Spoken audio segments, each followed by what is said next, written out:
तिब्बत, जिसे दुनिया की छत कहा जाता है, एक ऐतिहासिक, सांस्कृतिक और भौगोलिक रूप से महत्वपूर्ण क्षेत्र है।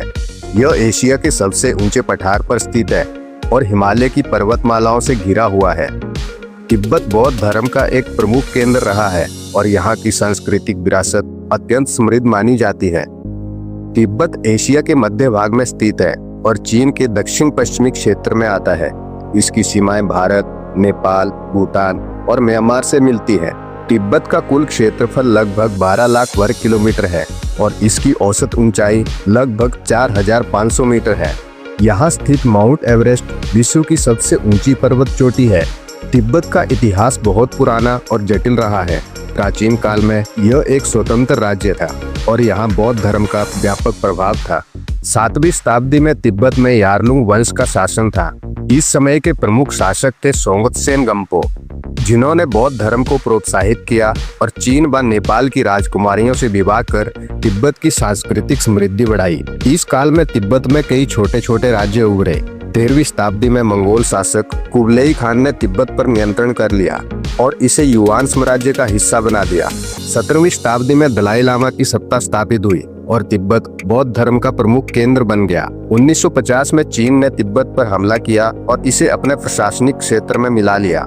1959 में दलाई लामा भारत में शरण लेने के लिए भाग गए। तब से लेकर आज तक तिब्बत चीन के नियंत्रण में है और यहाँ समय समय पर आजादी की मांग उठती रही है। तिब्बत की संस्कृति मुख्य रूप से बौद्ध धर्म पर आधारित है।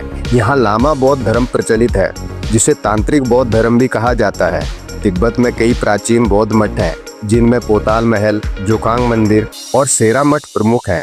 तिब्बती समाज में धार्मिक गुरु दलाई लामा और पंचेन लामा का विशेष स्थान है। दलाई लामा को तिब्बतियों का आध्यात्मिक और राजनीतिक नेता माना जाता है। तिब्बत की अर्थव्यवस्था पारंपरिक रूप से कृषि और पशुपालन पर निर्भर रही है। यहाँ के लोग मुख्य रूप से याक, भेड़ और घोड़ों का पालन करते हैं। हालांकि हाल के वर्षों में चीन ने तिब्बत में आधुनिक इंफ्रास्ट्रक्चर विकसित किया है, जिससे पर्यटन उद्योग को बढ़ावा मिला है।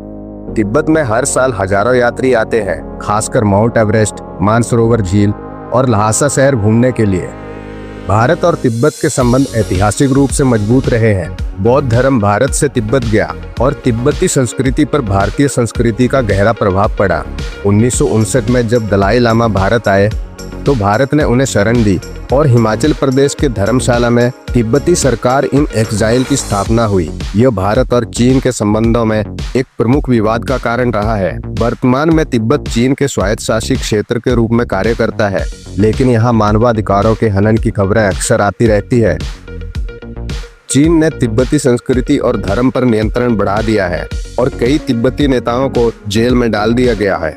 हालांकि तिब्बतियों की स्वतंत्रता की मांग अभी भी जारी है और दलाई लामा तथा उनके अनुयायी अहिंसक तरीके से तिब्बत की स्वायत्तता की वकालत करते रहे हैं। तिब्बत एक ऐतिहासिक, सांस्कृतिक और धार्मिक दृष्टि से महत्वपूर्ण क्षेत्र है। यह चीन के शासन में रहते हुए भी अपनी अनूठी पहचान बनाए रखने की कोशिश कर रहा है।